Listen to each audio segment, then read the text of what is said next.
The first thing Alexei Morozov noticed when the prison gates opened was the smell. It wasn't freedom that he smelled, not at first, but the cold scent of metal and damp asphalt, the same kind that had filled his lungs for 8 years. Still, when the gates clanged shut behind him, the world seemed suddenly enormous. The sky stretched higher than he remembered, the horizon wider. He stood for a long moment on the cracked pavement, his old duffel bag hanging from his shoulder, his hands shaking slightly, and tried to breathe as a free man. He didn't have anyone waiting for him. That, perhaps, was the first punishment the world gives after release. No welcoming faces, no friends leaning on car doors, no warm embraces. Those belonged to other men, the ones who had someone left. Alexei had burned too many bridges to expect a reunion, but he had learned to live without expecting kindness. He started walking. The city hadn't changed much. Same gray buildings, same noise, same indifference. Yet he could feel that something inside him had shifted. He had spent too long behind concrete walls replaying every mistake he had made. The smuggling runs, the debts, the blood spilled for a cause that meant nothing now. The name Morozov had once meant power in the underworld. Now it was a reminder of chains. He rented a small room above a mechanic's workshop near the outskirts. It was cheap and smelled of oil, but it was his. The owner, a gruff man named Victor, didn't ask questions. He gave Alexei a broom and said if he wanted to stay, he could start by sweeping the floor. That night, Alexei sat by the window, staring at the faint lights of the street, and for the first time in years he prayed. Not to any god he believed in, but to the quiet possibility of change. Days turned into weeks. He worked hard, first cleaning, then repairing, then helping with clients. He learned how to fix engines, how to manage deliveries, how to deal with people without violence. The routine grounded him. He no longer woke up to the echo of metal doors or the sound of guards shouting. He woke to the hum of machines and the smell of gasoline. It was not peace, not yet, but it was something close to it. One afternoon, a woman came to the shop with a broken scooter. Her name was Lena. She had dark hair tied in a simple knot, eyes that looked tired but kind. She smiled politely and asked if they could fix it quickly. She needed it for work. Alexei offered to look at it himself. He didn't say much, but something in the way she watched him, calm, curious, stayed with him after she left. When she came back the next day, he had repaired the scooter and polished it until it shone. She thanked him, handed him money, and said, "You don't look like a mechanic." He didn't know how to answer, so he just smiled. They began to meet by accident, or maybe not. She worked nearby at a small grocery store, and sometimes they crossed paths on her way home. Slowly, cautiously, they started talking. He told her bits and pieces of his past, never everything, only what he could bear to remember. She didn't judge him. She had her own scars, a husband who had left, a mother who was sick, a life that had taught her to be both strong and gentle. Months passed, and their friendship turned into something deeper. Alexei found himself laughing again, planning again. With the money he saved and Victor's help, he bought a small storefront and opened his own auto parts shop. He named it New Road, a small joke only he understood. Lena helped him decorate the place, painting the walls bright blue, arranging tools on the shelves.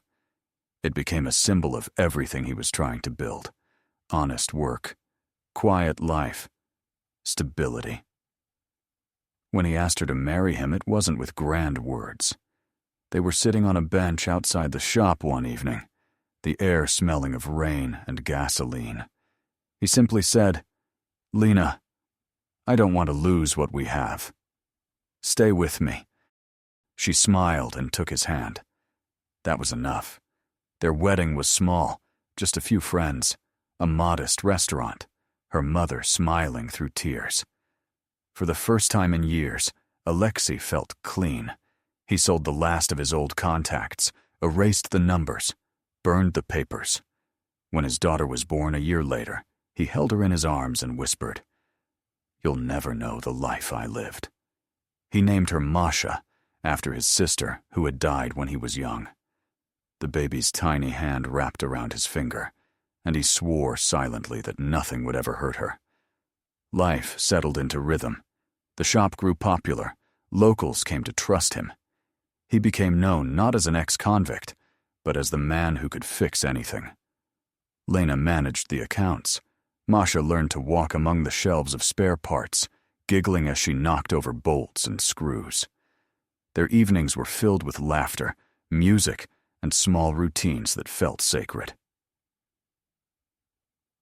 Lena reading bedtime stories, Alexei locking up the shop, the family dinner around the same worn table.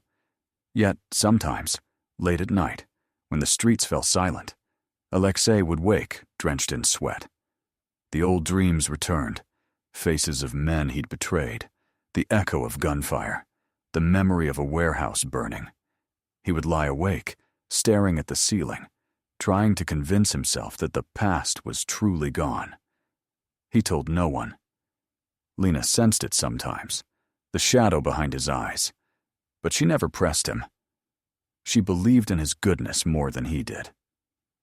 One evening, as he closed the shop, he noticed a black car parked across the street. It wasn't unusual. Plenty of customers drove such cars. But something about it unsettled him. The windows were tinted, and the engine kept running even after 10 minutes. He felt the old instinct stir inside him, the one that told him when danger was near. But the car drove away, and he forced himself to breathe. He told himself he was imagining things. A week later, a letter arrived at the shop.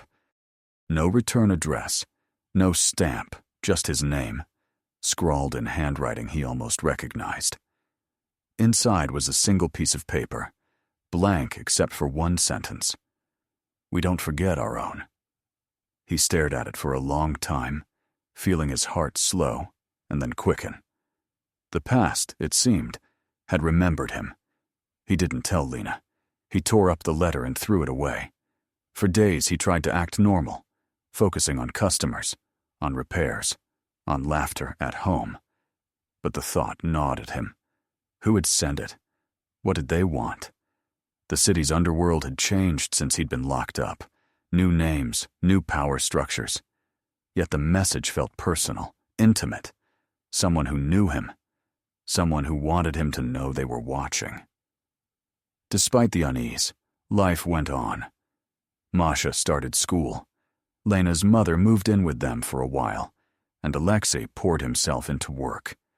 He convinced himself that the letter was a cruel joke, maybe from someone who'd recognized him. Still, he began checking the locks twice every night. The black car appeared again once, briefly, parked near the corner, then vanished before he could approach. He told himself it was nothing. Autumn came. The trees outside the shop turned gold. The air grew crisp. On weekends, the family went to the park, feeding ducks and taking pictures. Alexei felt a fragile happiness blooming inside him, one he didn't dare to trust. Each time he kissed Lena goodnight, he wondered how long it would last. Sometimes he would look at his hands, scarred and rough, and remember what they had done.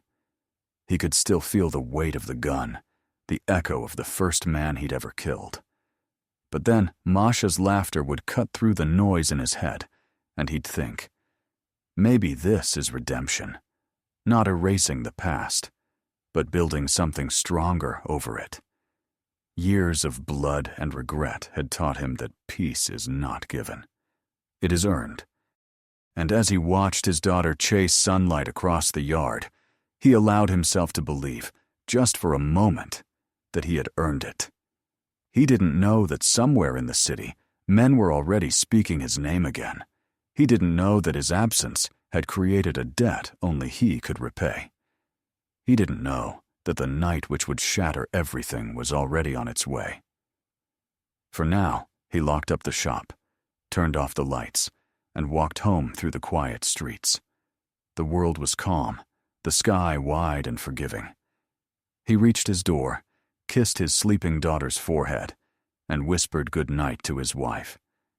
He lay down beside her, listening to her soft breathing, unaware that beyond the calm surface of his new life, the storm had already begun to move. The night it happened began like so many others that had come before, with the whisper of leaves outside the bedroom window and the steady hush of the neighborhood settling into sleep. Alexei had locked the shop with his usual care, twisting the deadbolt twice, as if those extra seconds of attention could fortify the world against accidents. He had checked on Masha, who was not in her room, and felt the familiar pause before he remembered that Lena's mother had taken her for the weekend to give them some quiet time to rest. Lena had left that afternoon with Masha and a bag of warm clothes, promising to call in the morning. It was a small reprieve that made the house feel both blessedly still and unnervingly empty.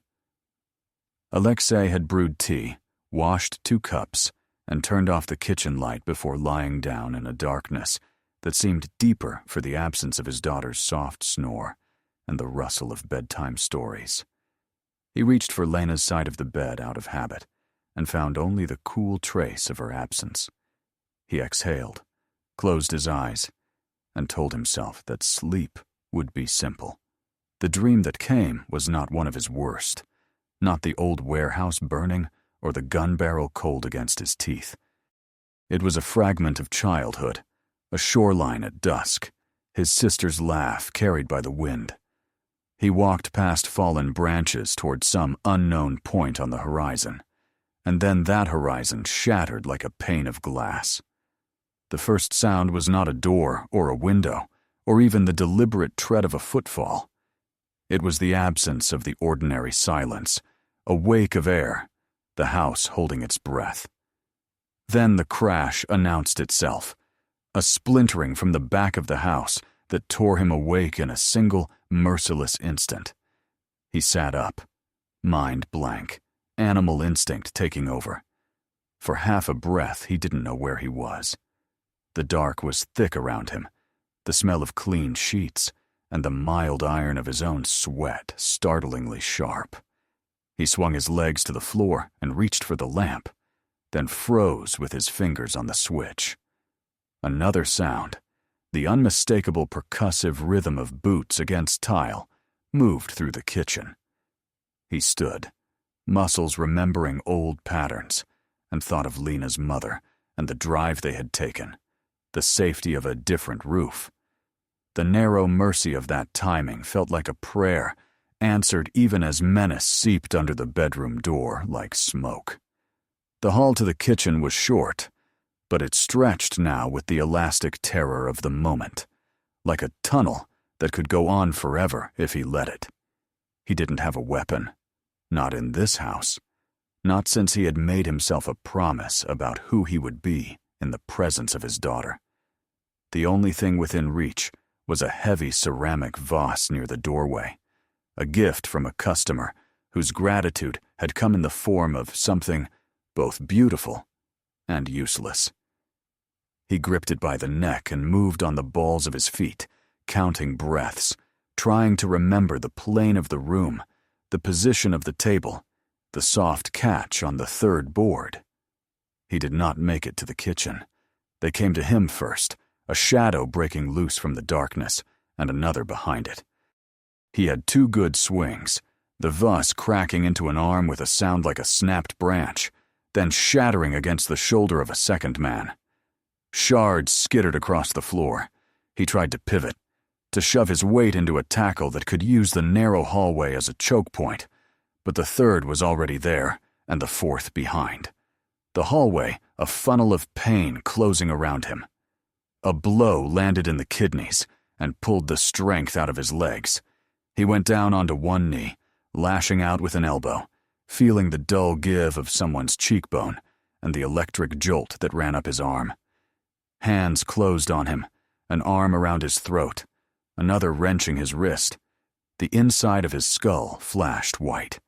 He remembered, hazily, the black car across the street, the letter, the way the city seemed to be holding secrets in its teeth. He tried to ask a question, and it came out as a grunt. Someone hissed in his ear to be quiet. They weren't shouting. The house filled not with the roar of violence, but with its careful, disciplined undertone. These were not amateurs. One of them pulled him back. Another kicked him in the ribs with a precise snap. He counted ribs without meaning to, like a mechanic counting parts on a diagram. He thought of Masha and the way her fingers had wrapped around his thumb, the way her laughter had pulled him back from years of ash, and guilt soaked his bones like cold water. He had believed a promise he made to himself could become a shield for them all. He had believed that setting the past down would stop it from tracking him home. They didn't speak his name. That detail troubled him even as the room spun. It meant they assumed he knew why they were there, that the message had preceded the bruises. The dizzying irony of it, that men who had once been his could now be strangers in his house, passed through him like a ghost. He struck again, wild, more instinct than aim, and then something heavy and flat met his temple, and the world collapsed inward. He didn't lose consciousness entirely. The line of it wavered, a light flickering on the edge of an empty bottle. He heard drawers sliding open, cupboards emptied, papers swept to the floor. He heard the deliberate stomp of boots crushing something fragile, the small satisfaction of petty destruction dancing alongside the larger act. His cheek was pressed to the cool tile. He tried to pull air into his lungs and coughed on dust. He tried to raise his head and found that it hurt too much to try again. "Enough," someone said, a voice from the doorway. The quality of it lodged under Alexei's skin like a splinter, not because he recognized it, but because of its ease. A man accustomed to being obeyed, even by people he didn't know. The boots slowed. A body stepped into his peripheral vision and squatted down, and Alexei forced his eye to focus. A hard jawline, the flattening effect of a woolen mask, a ring on the index finger that flashed in the dark. The man smelled like tobacco and the expensive leather of new gloves. He reached out, not to hit, but to tuck something under Alexei's hand, a rectangle of paper. "For next time," the man said, "so you don't misunderstand the courtesy." Everything receded again. They left as quietly as they had come, the back door rocking once on its broken hinge, then settling into a silence so complete it roared. Alexei lay there for a length of time he could not measure, the minutes expanding and contracting like a lung. When he finally rolled onto his back, the motion lit a seam of pain along his side. He placed one palm against the tile and let his breath skim in and out until the dizziness began to ebb. The house smelled wrong now, like strangers, and the sharpness of things shattered that should not have been broken. He sat up, and the room floated sideways before righting itself. He waited for the tremor in his hands to quiet, and then looked at his fingers. The paper lay caught against his palm, a blank white slice of threat. He turned it over once and read the words. There were not many. The letters were printed, blocky, a typeface devoid of personality that made the sentence all the more chilling in its refusal to shout. In the next line, the threat was general, but sketched with the intimacy of names unsaid. In the next time, your family. He read the sentence again and then again, as if he could find a loophole in the grammar, a way for the meaning to tilt into something benign. The household silence answered him with its own accusatory clarity. He pushed himself up slowly, using the wall, testing his ribs, tasting blood at the back of his throat. He thought of Lena and the way she teased him for triple-checking the locks, of the warmth of their bed, depleted by distance and obligation. He thought of Masha's school shoes lined up by the door, of their little blue shop a few blocks away with its bright walls and careful rows of parts. He thought of all of it dissolving under the weight of a past that had never learned how to be past. He flicked on the kitchen light and flinched at the brightness. The room had been overturned with a methodical rage. The table was splintered along one edge, chairs knocked over, a line of plates overturned and broken, as if someone had found symmetry in the act. His hands roved through the wreckage not to save anything. It was too late for salvaging, but to understand the shape of the message. He recognized the way of it, the show of force that retains enough restraint to hint at something worse to come. No one had carved his name into the wall or left a signature, but he felt the shape of the man whose idea this had been. It was not random. It was the clearing of a throat before the threat of a sermon. The shop. The thought struck him with sudden force. He leaned on the doorway just long enough to steady himself, and then he was moving, past the hall and through the living room, and out into the bruise-colored night. The air tasted like rain. The street was empty, but for the puddles shining under the lamps. He moved stiffly at first, then adrenaline found a path through his pain, and his steps lengthened. The key stuck in the front door of the shop, but turned. He pushed the door and collided with a disarranged world. They had visited here too. It was a different destruction, noisier, less curated. Shelves were torn down. Drawers spilled their names into the aisle. A cascade of washers and bolts lay like a dry riverbed across the floor. The cash register was on its side, disgorged, and the glass display of specialty pieces was shattered front to back.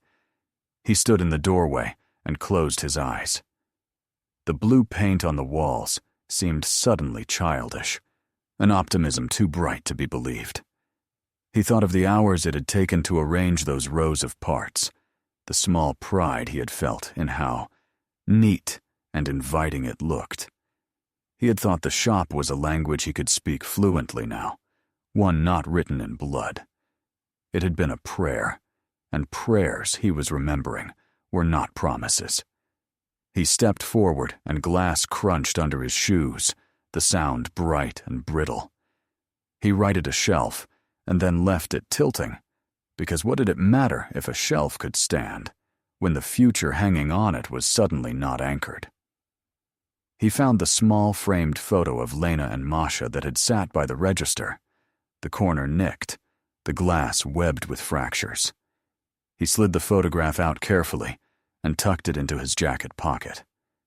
He thought of calling the police and pictured the long face of a man who had seen too much and could do nothing. He thought of insurance and saw in his mind the slow bureaucratic crawl toward a settlement that could never compensate for the taste of threat. He thought of phone calls to old numbers, and then the images came unbidden and unwelcome. A cellar, a pair of hands bound at the wrist, a door closing. That was not the answer. Not yet. He looked up and saw, on the counter where the register had been, a second note. The handwriting was the same printed bluntness. The message made no pretense of cleverness. We know where they sleep. He didn't need them to write names. The plural pried open his chest. He folded the paper once, and then again. So small, it cut into the flesh of his palm. He slid it into his pocket next to the photograph and forced himself to breathe, counting the breaths, as if that arithmetic could ward off panic. He stayed until the first smear of morning lay across the windows. He tried to set things to rights in a series of small, stubborn gestures. A drawer nudged back in place, a line of screws returned to their bins, a coil of hoses lifted off the floor. It wasn't repair. It was ritual against despair. With the dawn came the noise of a bus brake, and then the distant rise of voices. The world would not pause for the ruin of his modest kingdom. It would proceed with its routines, ask him to make a choice, and not wait long for the answer. He locked the shop and made his way home, each step reminding him of the damage done to his side. In the kitchen, he sat at the table's ragged edge and dialed Lena. She answered on the second ring, and the sound of her voice nearly undid him. He told her nothing of the notes. He said that he had slept badly, and wanted to hear Masha's laugh. He listened as his daughter, still sticky with sleep, took the phone and described a cartoon frog with a seriousness that made his throat tighten. He told Lena he loved her and asked if she could stay at her mother's one more night.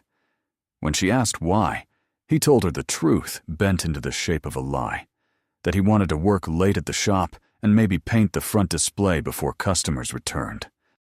She paused, because she was not a woman to be fooled easily. Then she said, "Yes."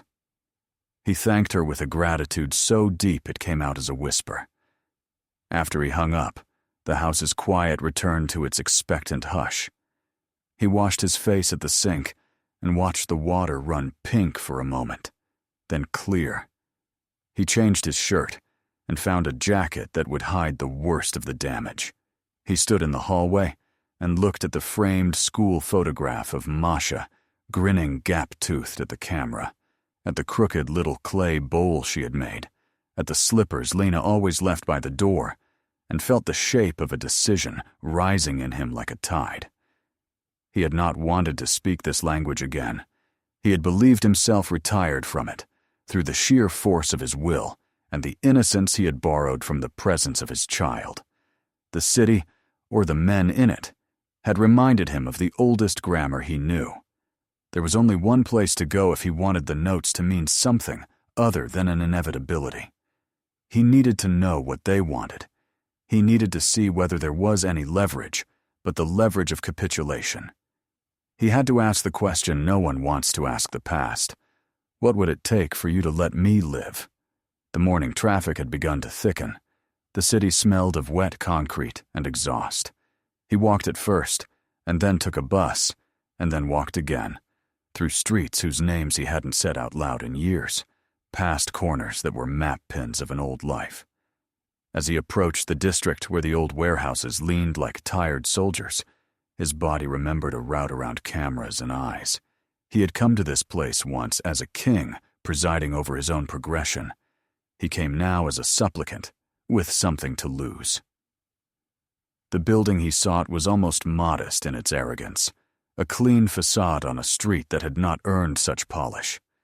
There would be sentries, but they would not always look like sentries. The doorbell had no label. He pressed it and waited.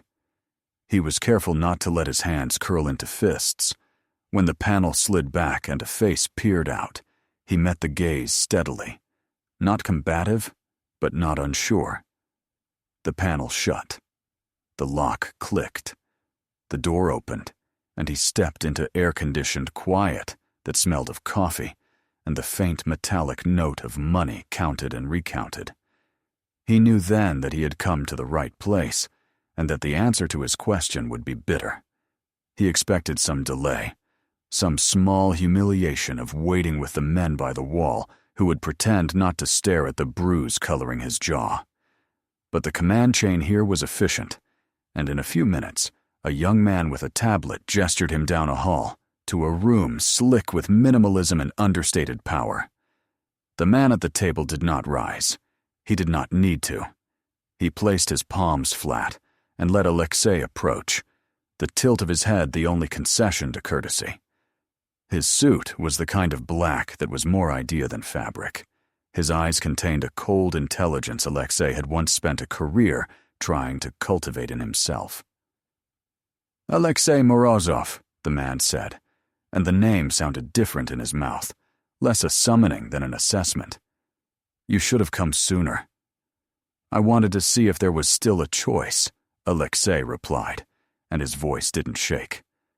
"I suppose there isn't." The man's smile was thin and correct, never touching his eyes. "There is always a choice. It is simply that each choice carries a different price. In your case, the price of refusal has already been outlined for you in a preliminary sketch." Alexei said nothing. He felt the old habit of inventory begin inside him, listing the exits, measuring the space between the desk and the door, the depth of the man's cruelty by the leisure of his diction. He recognized the cadence, the way men like this played at civilization, dressing their threats in the grammar of business. It would not comfort him to dwell on the memory that he had once been skilled in the same theater. "We have a memory," the man continued. "It seems unfair sometimes, how well memory serves us.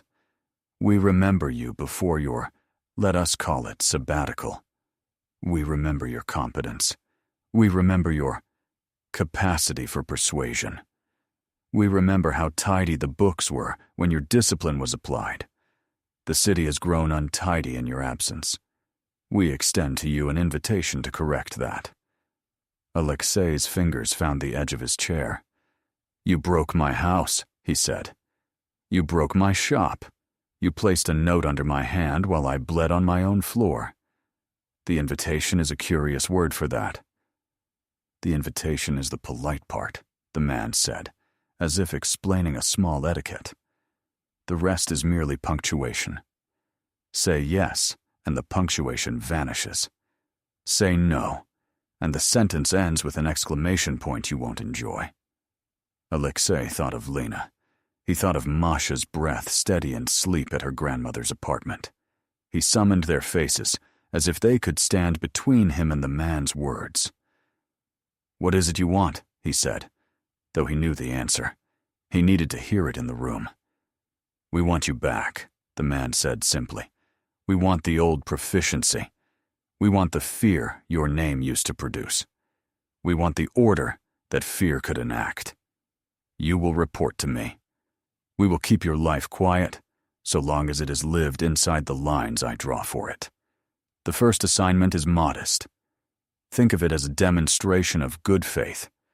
After that, we will discuss larger restorations." Alexei exhaled slowly, a breath that traveled the length of the years he had spent trying to forget. He looked past the man to the blank wall where there was no art, and in that deliberate absence, he saw the future the man was offering. An emptiness shaped by command, a life whose safety was a rented thing that could be reclaimed any morning. He did not say yes. He said, "My family." The man's gaze sharpened by a notch. "Safe," he said, "so long as you remain reasonable. You are a rational man. Be rational." Reason, Alexei thought, was a word men like this used when they meant fear.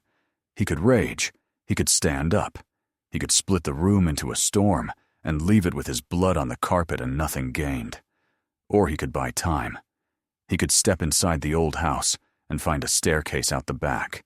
He could pretend to play a part no one else needed to know he wasn't playing to the end. He could keep Lena and Masha breathing while he wrote a different sort of note and left it in a ledger only he understood. He looked at the man and nodded once, the smallest movement he could make and still have it count. "All right," he said. "I'll do what you ask." The man smiled then, the first genuine smile of the meeting, not warm but satisfied. "Good. I knew you would accept the invitation. We will be in touch shortly with the details. Do not make us search for you again. We dislike searching." Alexei rose. The room's air felt colder than when he had entered. The young man with the tablet was suddenly at his shoulder, opening the door, ushering him out into a corridor where the walls felt too close. He stepped into daylight that had thickened into afternoon and stood for a moment on the cracked sidewalk, his hands open at his sides, as if to receive rain. He pictured the scattered screws in his shop, the blue paint beneath dust, the note folded into a corner of his pocket. He pictured Masha at her grandmother's table, a crumb of bread stuck to her lip, and Lena tucking a blanket around her as the afternoon cooled. He would protect that picture with any lie he had to tell to himself or to anyone else. He turned toward home. His walk was slow and deliberate, each step a promise he repeated under his breath. He had said yes and meant something else by it. The past had opened its door and called his name, and he had stepped inside not to sit, but to find the switch that would cut all its lights. He could already feel the double weight of what he had to carry now. The face he would show the men at the warehouse, and the face he would show his daughter, and the terrible care it would take to keep them from ever seeing each other. The sky lay low and gray, the day closing its hand around the city. Somewhere, a bus exhaled. Somewhere, a shopkeeper turned a key. Somewhere, a man called home to say he would be late. Alexei did not call. He walked, and the distance between the life he had been building and the one he had once known narrowed with each quiet, measured step. The morning after his meeting with the cartel's leader dawned heavy and colorless, as though the sky itself were uncertain whether to grant the day permission to exist. Alexei rose from the couch where he had dozed fitfully, his body still sore from the beating, and looked around the house that now seemed both familiar and foreign. Every corner reminded him of the choices he had made and the promises he had broken in the space of a single night. He moved quietly through the rooms, careful not to wake the memories that seemed to linger like ghosts. The smell of oil and burnt rubber from his ruined shop still clung to his clothes. His hands trembled slightly as he poured himself a glass of water, watching the surface ripple. It was the calm before the inevitable storm, and he felt it in his bones. He had agreed to return to the life he thought he had buried, and that realization was both a poison and a necessity. The only thing stronger than his disgust for that world was his fear of what might happen to his family if he defied it. The man he had met the day before, the new head of the organization, had spoken with the kind of authority that didn't need to shout. His threats had been wrapped in civility, but Alexei knew the violence beneath those words. He had once spoken in the same tone, years ago, to men who owed him loyalty and fear. Now he was on the other side of the conversation, and the irony was bitter enough to make him smile. When Lena and Masha returned later that morning, the sound of their laughter filled the house like sunlight piercing through the grime on a window pane. He greeted them with forced ease, holding his daughter tightly, as though he could anchor her to safety through sheer strength of will. Lena looked at him for a long moment, her brow creasing slightly, as she noticed the faint bruises on his face and the stiffness in his movements. He told her he had fallen while carrying parts at the shop. She did not entirely believe him, but she did not press. She had learned over the years that there were parts of him still locked behind bars invisible to her. For the next few days, he moved through life as if walking on a tightrope strung above a chasm. He repaired what he could at the shop, swept away the broken glass, and repainted the walls. Each stroke of paint was an act of defiance against the darkness trying to reclaim him. Customers returned slowly, curious and sympathetic, unaware that their friendly mechanic was now once again entangled in a web spun from old debts and new dangers. At home, he made breakfast for Masha, listened to her stories, kissed Lena goodnight, and pretended that normal life still existed. But every night after they slept, he sat by the kitchen window, waiting for the inevitable call. It came one evening just after midnight. A single ring, a pause, and then a second, an old signal from his past. He answered, saying nothing. The voice on the other end was calm, young, and efficient. Tomorrow, 10 o'clock, warehouse on Sokolov Street. Don't be late. The line went dead. He stared at the phone for a long time, then set it down with deliberate care, as if afraid to wake the house. His reflection in the dark window looked like a stranger's, hard, tired, and cornered. The warehouse on Sokolov Street had once been under his control. Now, as he approached it the next morning, it felt like returning to a childhood home that had been sold to strangers. The gates were new, the guards unfamiliar, but the air still carried the scent of old oil, rust, and betrayal. Inside, men moved with quiet purpose, stacking crates and checking manifests. It was an operation reborn under new management, but the bones were the same. Alexei was led through the maze of corridors until he reached an office that overlooked the floor. The man from before was there. Gustav. though that might not have been his real name. He greeted Alexei with a smile that contained no warmth. "You look better," Gustav said, gesturing for him to sit. "I trust you've had time to consider the value of cooperation." Alexei sat, but did not respond. His silence was answer enough. Gustav leaned back in his chair, folding his hands. "Good. Then we'll begin simply. You will oversee a small delivery tonight. Nothing complicated. Just a test, to remind us both of what you're capable of." Alexei's eyes narrowed. "What kind of delivery?" Gustav's smile widened slightly. "The kind that doesn't concern honest men. A shipment coming in from the docks. You'll ensure it reaches its destination intact. If you perform well, we'll discuss your permanent position." The meeting ended as abruptly as it began. Outside, one of the younger enforcers handed him a phone and an envelope. Inside were the details of the route, a few names, and a map scribbled with shorthand codes. Alexei pocketed it, his mind already working through contingencies. He had no intention of becoming their tool again, but he needed time, and the only way to buy it was to play along for now. That night, the docks were alive with shadows. The water reflected the yellow light of the lamps, and the air smelled of salt and diesel. Alexei stood near the truck as men unloaded wooden crates from a cargo ship. He recognized the efficiency of the operation, the silent coordination of professionals who knew what was at stake. He supervised without interfering, noting faces, movements, and license plates. Every detail was a thread he could later pull if he ever found a chance to unravel the network from within. The cargo was sealed, unmarked, but Alexei didn't need to open the boxes to guess their contents. Weapons, drugs, or both. It hardly mattered. He had trafficked all of it once upon a time. The memory of those years returned like a taste he could not spit out. He felt the weight of his choices pressing on his chest as the last crate was loaded and the truck's doors slammed shut. The driver nodded to him. Alexei signaled the all clear, and the convoy rolled into the night. He followed in a separate car, watching the taillights ahead of him blur through the drizzle. His thoughts drifted to Lena and Masha, safe in their beds, unaware of the shadows their father walked among. He hated himself for the lie he was living, but hatred was a luxury he could not afford.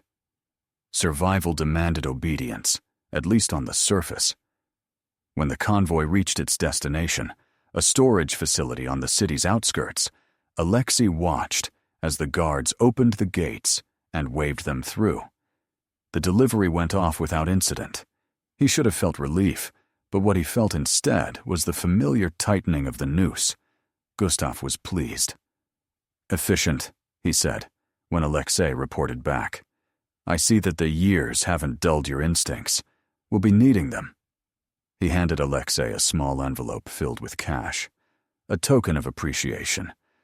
"Spend it on something your family will enjoy. It's important they remain comfortable." The implication was clear. Comfort was conditional. Alexei took the envelope and left without a word. That night, he sat at the kitchen table long after Lena had gone to bed, staring at the money. It felt like blood on his hands, a tangible reminder of the moral rot spreading beneath the surface of his new life. He thought of telling her everything, of packing their bags and running, but he knew it would be futile. Men like Gustav had long arms and patient memories. Running would only mark them as prey. Days turned into weeks. Each job was a new compromise. Sometimes he was asked to oversee shipments, other times to mediate disputes between rival groups. His reputation grew quietly within the organization, though he took no pride in it. He was the man who could get things done without noise. They trusted him because they feared what he could become again. But inside, he was building something different, a network of information, a slow, deliberate plan to dismantle the empire from the inside. He met in secret with an old contact in the police, a detective named Korovin, who owed him a favor from a lifetime ago. They spoke only once, briefly, in a crowded cafe. Alexei passed a note under the table with names and dates. Korovin's eyes widened, but he said nothing. It was enough. At home, he played the part of the loving husband and father with painful precision. He fixed Masha's bicycle, cooked dinners, read her bedtime stories. But the distance between him and Lena grew. She could feel the coldness creeping back into him, the subtle tension in his jaw, the sleeplessness. One night she confronted him. "What's happening to you, Alexei? You're here, but you're not. I see you looking at the door as if you expect someone to come through it. What are you hiding?" He wanted to tell her everything. The words rose to his throat but stopped there, strangled by fear. "It's just work," he said softly. "Things are complicated right now, but I'm doing it for us." She looked at him for a long moment, then turned away. "You can't protect us by destroying yourself," she whispered. He watched her walk down the hallway and felt something inside him fracture. The irony was cruel. The more he tried to shield them, the more the darkness seeped into their lives. The breaking point came one evening when he was summoned unexpectedly to Gustav's mansion on the hill. The guards ushered him into a room lined with expensive art and cold light. Gustav was waiting, a glass of whiskey in his hand. "There's been a problem," he said, his tone casual but edged. "A traitor among our ranks. Someone feeding information to the police. I'm sure you understand how unacceptable that is." Alexei's pulse quickened. He forced his expression to remain neutral. "You think it's one of our men?" Gustav smiled thinly. "I don't think. I know. And you're going to find him for me." It was the perfect trap. Gustav was testing him, probing for loyalty, perhaps even suspicion. Alexei nodded slowly. "I'll handle it." When he left the mansion, the city lights below looked like 1,000 eyes watching him. He drove aimlessly for an hour, the weight of his choices pressing down like lead. He had become exactly what he had sworn never to be, a man trapped by violence, serving monsters while pretending to outthink them. Yet somewhere deep inside him, a spark remained, the same stubborn resolve that had once made him a leader. He wasn't going to serve forever. He would find a way to turn this game around, even if it meant sacrificing himself.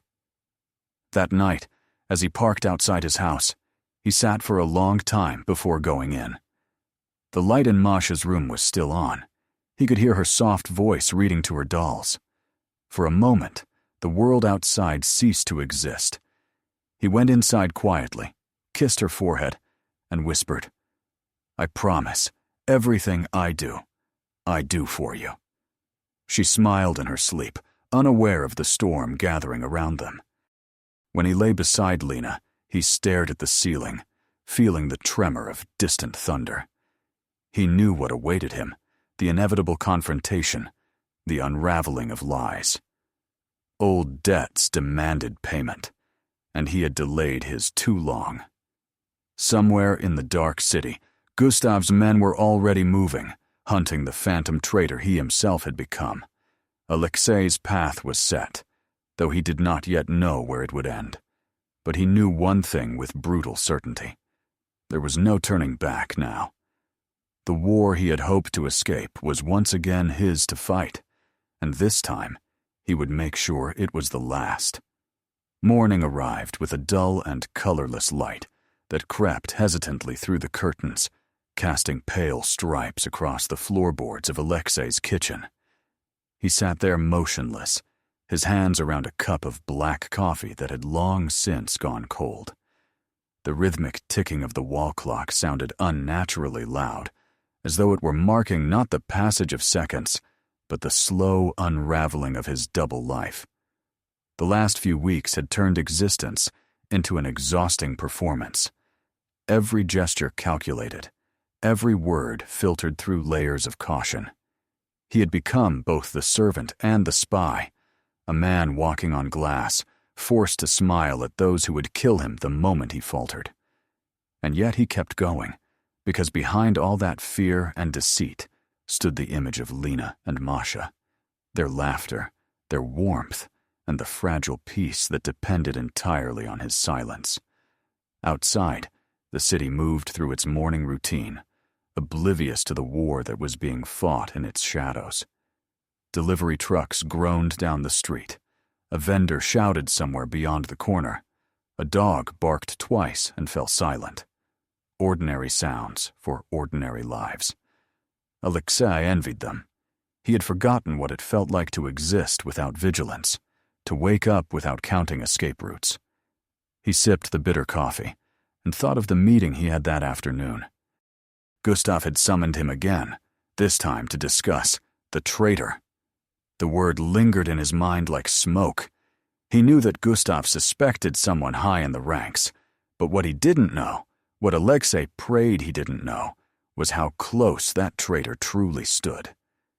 He had continued passing information to Korovin, careful, measured pieces that could not be traced. Shipments, names, coded messages, all copied by hand at night in his small office under the pretense of bookkeeping. Each page of notes felt like walking a blade's edge, but he took the risk willingly. The detective had promised that when the time came, there would be protection for his family. Whether that promise meant anything, Alexei didn't know. Promises in his world were as fragile as smoke. Still, it was a hope, and hope, even the faintest glimmer of it, was the only thing keeping him from surrendering completely to the darkness he had once embraced. At home, Lena moved quietly around him, her silence filled with questions she no longer bothered to ask. She had grown pale and thinner, her eyes shadowed with unease. Masha, too young to understand, felt the tension like static in the air. She had begun to wake at night, frightened by dreams she couldn't explain. Alexei would sit beside her bed until she fell asleep again, whispering stories about faraway places where monsters always lost and good men always came home. He wondered if she could sense the lie in his voice. Each story he told her was less a comfort for her than a confession for himself, a desperate effort to remind his own soul what kind of man he wanted to be. When he arrived at the mansion later that day, the guards searched him thoroughly. It was a new precaution. Gustav's paranoia had grown, and everyone felt it. Inside, the air smelled of expensive cigars and fear. The meeting room was crowded, lieutenants, enforcers, and a few new faces Alexei didn't recognize. Gustav stood at the center, a glass of brandy in his hand, speaking softly, but with the authority of someone who knew every ear belonged to him. "There is a rot among us," he said, pacing slowly. "Someone has been speaking where they shouldn't. Someone thinks he can play both sides." His gaze moved from face to face until it landed on Alexei for a heartbeat too long. Then he smiled thinly. "But we'll find him. We always do." The meeting dragged on for nearly an hour, but Alexei barely heard the words. Every sound was filtered through the pounding of his pulse. When Gustav finally dismissed them, one of the lieutenants, a man named Sergei, whom Alexei had known years ago, fell into step beside him. "You hear what he's saying?" Sergei murmured, his voice low. "He's losing it. Doesn't trust anyone anymore. Even you." Alexei didn't answer. Sergei gave him a sidelong glance. "Careful, old friend. The last man he didn't trust ended up vanishing with his whole family. No one even said his name after that." That night, Alexei couldn't sleep. He sat in his small office above the shop, the lamp casting a tired circle of light over his notes. He thought about Sergei's warning and about Gustav's stare. The net was tightening. He was running out of time. The only way to protect his family now was to end this completely. He had two choices: disappear or bring Gustav down before Gustav destroyed him. The first option would mean running forever, living in fear, dragging Lena and Masha into a life of fugitives. The second meant confronting the monster on its own ground. He looked down at the ledger, where he had recorded every illegal transaction, every shipment, every account number. It was enough evidence to cripple the cartel if placed in the right hands. He knew what he had to do. The next evening, he arranged to meet Korovin again. They met in a parking lot behind a half-abandoned supermarket, the kind of place no one paid attention to after dark. The detective looked tired, his eyes darting nervously. "You're pushing it, Alexei," he said as soon as they were alone. "You keep this up, they'll find you before I can do anything." Alexei handed him a sealed envelope. "That's everything you need," he said quietly. "Accounts, locations, dates? You said you could take them down. This is your chance." Korovin hesitated. "You're sure about this? Once this goes forward, there's no coming back." Alexei nodded. "There's nothing left to come back to." The detective pocketed the envelope and nodded once. "We'll move soon. Just hold out a little longer." But a little longer stretched into days, then weeks, and with each one the pressure increased. Gustav's operations became more violent, his suspicions sharper. People disappeared. Whispers circulated of an informant, a ghost inside the organization feeding information to the police. Alexei kept his head down, doing everything asked of him, waiting for Korovin to act. Yet the silence from his contact grew unbearable. He began to wonder if the detective had betrayed him, if the envelope he had handed over now sat on Gustav's desk instead of a police file. The thought haunted him until he could barely function. One night, after another meeting at the warehouse, he drove home through the rain-soaked streets, his headlights carving narrow tunnels through the darkness. The wipers thumped in rhythm with his heartbeat. He caught sight of his reflection in the rearview mirror and barely recognized the face staring back. The hard lines, the haunted eyes. It was the face of the man he thought he'd buried years ago. When he reached home, the house was dark except for the small lamp in the hallway. Lena was waiting up. She was sitting at the kitchen table, her hands clasped, her expression a mix of anger and fear. "Where have you been?" she asked. Her voice was calm, but it trembled slightly at the edges. He hesitated before answering, but she didn't let him. "Don't lie to me, Alexei. I can see it. You think I don't know? The bruises, the calls, the nights you don't come home until dawn. You promised me you left that life behind." He opened his mouth, but she cut him off. "Are they threatening you? Us?" He closed his eyes and exhaled slowly. There was no point denying it anymore. "Yes," he said finally. "But I'm handling it." She shook her head. "You can't handle them. No one can. You're going to get yourself killed, and us with you." Her words cut deeper than she realized.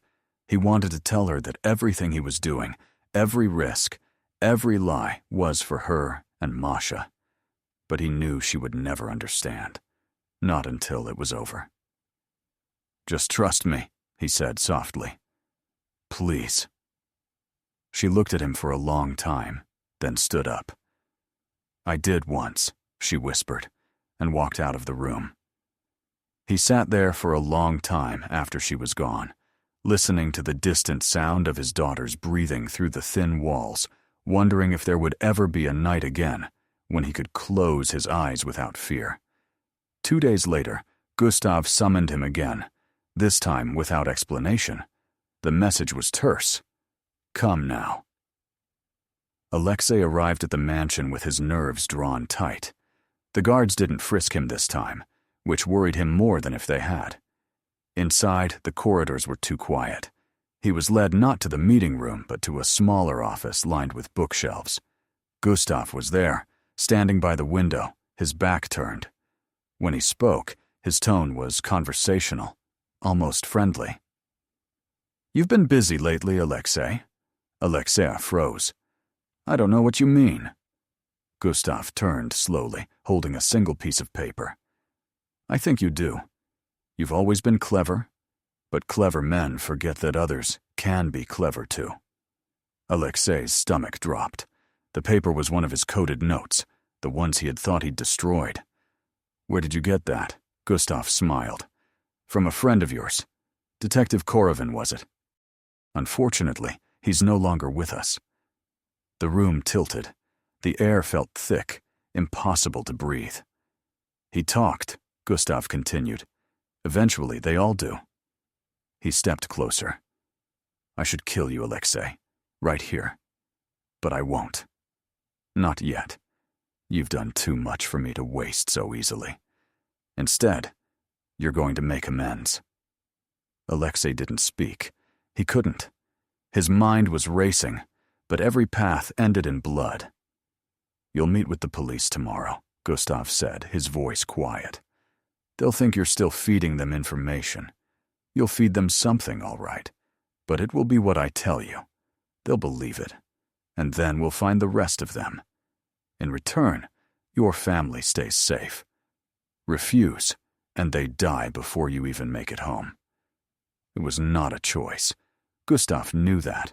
Alexei nodded once, numb. When he left the mansion, the night was so still, it felt like the world was holding its breath. He drove aimlessly through the empty streets, the weight of his failure pressing down on him. Korovin was dead, his plan ruined, and now he was trapped again, worse than before. The only thing left was the promise he had made to himself, the one he had whispered to Masha as she slept, that he would protect her, no matter the cost. He didn't know how yet, but he would find a way. He had nothing left to lose except them, and that gave him a kind of terrible freedom. By the time he reached home, dawn was creeping over the rooftops. The first birds were calling weakly from the wires. He stood outside the house for a long time before going in, memorizing the shape of it, the curtain Lena had sewn, the swing in the yard, the faint glow of the nightlight in Masha's window. Inside, the house was silent. He walked to the bedroom, looked at his sleeping wife and child, and felt both peace and despair wash over him. He knew then that the man he had tried to become was gone, buried beneath the weight of everything he had done. What remained was something harder, sharper, and infinitely more dangerous. He turned away from the bed, stepped into the hallway, and closed the door quietly behind him. Tomorrow he would meet Gustav's men and play their game a little longer. But somewhere inside, beneath the exhaustion and fear, a plan was forming. A final, desperate one. He would take back control, even if it meant burning everything to the ground. He had lived between two worlds long enough. One of them would have to end.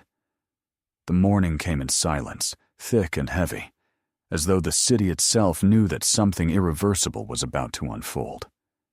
Alexei sat at the edge of his bed, his elbows resting on his knees, staring at the floorboards that had become familiar in the countless sleepless nights he had spent there. The faint light filtering through the curtains painted his hands in pale gray, making the scars on his knuckles look like cracks in old stone. The house was still asleep. He could hear Lena's slow breathing, the faint rustle of Masha shifting in her bed, the normal sounds of peace that had always felt fragile to him, as if the smallest breath could shatter them. He knew this was the last morning he would hear them. He had made his choice during the long hours of darkness, when every road ahead had revealed itself to be nothing but a variation of death. The only difference was whose death it would be, and how long he could postpone it. He rose quietly, careful not to wake anyone, and went to the kitchen. The air was cold, carrying the scent of metal and dust. He poured himself a cup of water and drank slowly, letting it anchor him to the moment. On the table lay the old pistol he had retrieved from the false panel beneath the shop floor 2 nights before. It was a relic from his past, an object he had sworn never to touch again. He had cleaned and oiled it, the familiar weight settling into his palm with a terrible kind of comfort. Alongside it lay the photograph of Lena and Masha, its edges worn soft from years in his wallet. He looked at their faces and felt something twist deep inside his chest. "I'm sorry," he whispered, though the words were so quiet they barely reached his own ears. The plan he had formed was simple, born of desperation and clarity. Gustav had ordered him to betray the police, to feed them false information, and lure them into a trap. Instead, Alexei would turn the trap against him. He had nothing left to lose. The only thing that mattered now was ending Gustav, ending the cartel, ending the shadow that had poisoned every part of his life. He knew it would cost him everything, but that was the price of redemption, and he had long ago run out of cheaper options. When he left the house, dawn was spreading across the city like a pale wound. The streets were wet from the night's rain, reflecting the dull orange of the streetlights. He drove without music, the hum of the engine steady and low. The meeting place Gustav had arranged was at an abandoned factory near the edge of the industrial district, a place Alexei knew too well. It had once been the site of one of his own operations, years before his arrest, and returning there felt like walking into a tomb of his own making. He parked several blocks away, leaving the car beneath a skeletal tree, and continued on foot. The factory loomed ahead, its broken windows like the empty eyes of a corpse. Inside, shadows clung to the corners, the air thick with the smell of rust and old oil. Men were already there. Gustav's men, standing in silence, their faces hard and unreadable. They turned as Alexei entered, and one of them stepped forward to search him. He raised his hands without resistance. They found the pistol tucked at his back, just as he had intended. "Insurance," he said evenly, meeting the man's eyes. The guard hesitated, then nodded and handed the gun to another man, who tucked it into his belt. They led Alexei deeper into the factory, where Gustav waited. Gustav was standing near the center of the room, beneath a flickering light that cast long, trembling shadows across the concrete floor. He was dressed in his usual immaculate black suit, as if this were just another business meeting. "Alexei," he said, his voice smooth and measured, "I trust you've prepared for our little performance today." Alexei said nothing. Gustav smiled faintly. "You're quiet. That's good. Quiet men live longer." He gestured toward a table where a small black briefcase rested. "Inside are the files you will deliver to our friends in the police. You will tell them it's the full record of our operations. They'll believe it. They always do. When they come to raid the warehouse, my men will be waiting. And then, my friend, your debt will be paid in full." Alexei looked at the briefcase, then back at Gustav. "And my family?" he asked, his voice flat. "Still safe?" Gustav's smile widened. "Of course, I'm a man of my word." The lie was too smooth, too practiced. Alexei could hear the falseness in it like a crack beneath polished glass. "Once this is done," Gustav continued, "you can go back to your little shop, your quiet life. Pretend none of this ever happened." He stepped closer, lowering his voice. "But remember, Alexei, the past doesn't disappear. It waits. It watches. It forgives nothing." Alexei nodded slowly, the motion deliberate, rehearsed. "I understand."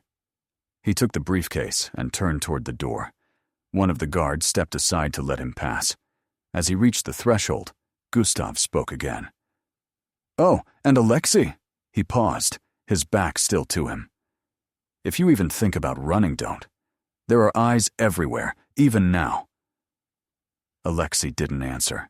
He walked out into the weak daylight, the briefcase heavy in his hand, his mind already moving through the next steps.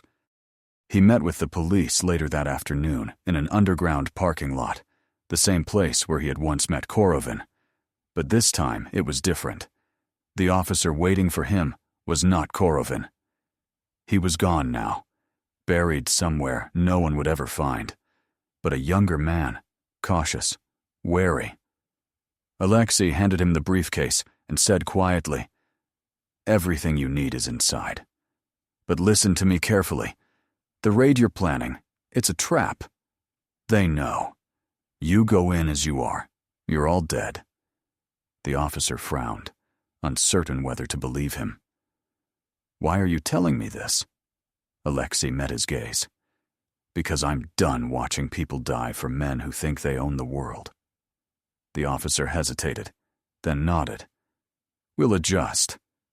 But what about you?" Alexei smiled faintly, a shadow of something that might once have been peace. "I'll take care of my part." He walked away before the officer could ask more, the sound of his footsteps echoing off the concrete walls. He knew that by warning them, he had sealed his own fate. Gustav would know within hours. But that was fine. He didn't plan to live through the night. By evening, the storm had gathered. Thick clouds rolled in over the city, and rain began to fall again. Soft at first, then harder, drumming against the roof of the factory like the prelude to a reckoning. Alexei returned there just after dusk. Slipping in through a side entrance, he knew the guards rarely checked. The halls were empty, the hum of generators the only sound. He moved quickly, silently, a shadow among shadows. In his pocket, he carried a small detonator, the kind used for construction demolitions. He had stolen it weeks ago from one of the shipments he had overseen. It was connected now to a network of explosives he had hidden throughout the factory during the days he'd been called to work there.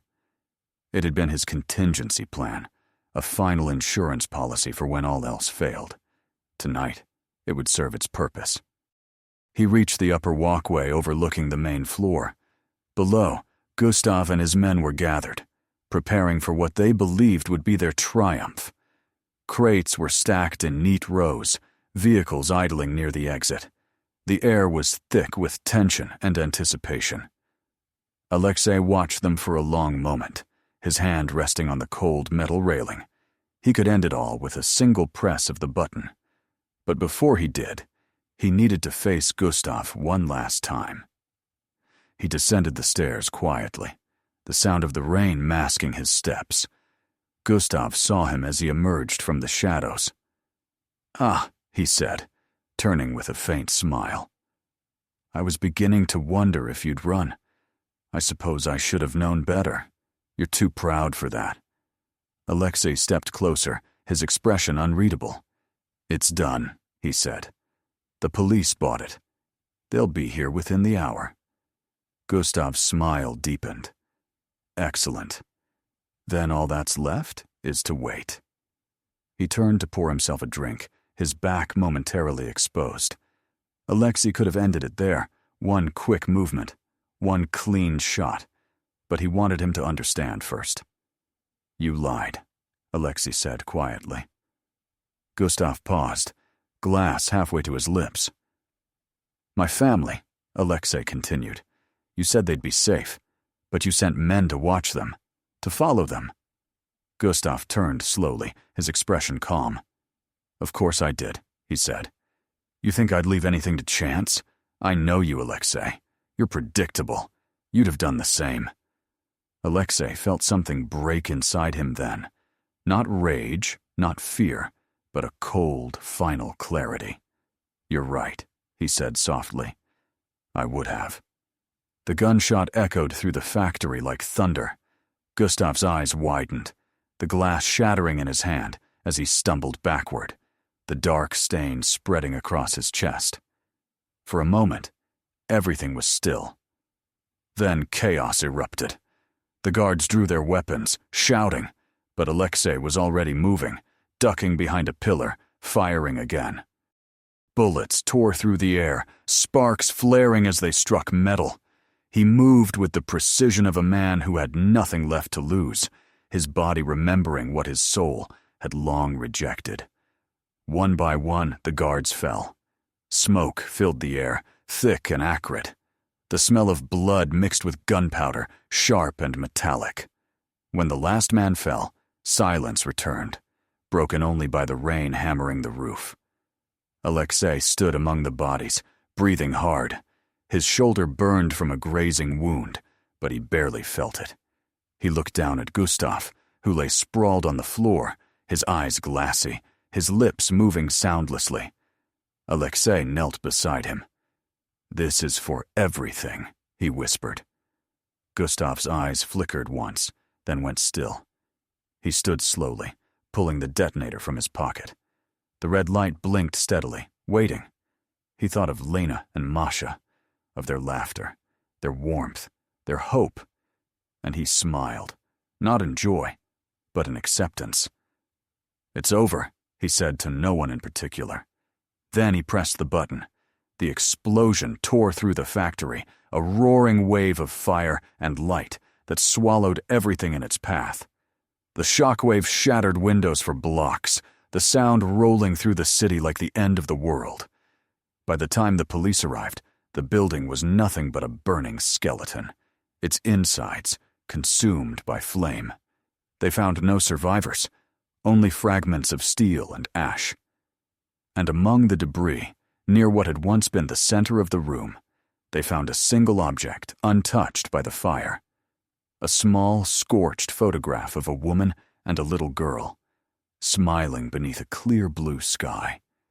Days later, Lena stood with Masha on a hill overlooking the remains of the factory.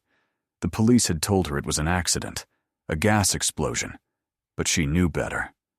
She held the photograph in her hand, the edges blackened, the faces still visible. The wind tugged at her hair, carrying with it the faint smell of smoke that still lingered in the air. Masha tugged at her sleeve. "Is Daddy coming back?" she asked softly. Lena looked at the horizon for a long time before answering. "He's gone," she said finally, her voice steady. "But he did what he had to do." Masha nodded, not fully understanding, and pressed her small hand into her mother's. Together they stood there until the sun dipped below the horizon, and the city swallowed the last of the light. Somewhere, in the quiet between one breath and the next, the world felt lighter, as though a weight had finally been lifted. Alexei's war was over. The debts were paid. The reckoning was complete. If you enjoyed this story, don't forget to hit the like button and subscribe to the channel. It really helps a lot. Turn on notifications so you don't miss the next chapters and new videos coming soon. Share this video with your friends. Let's grow this community together. See you in the next one.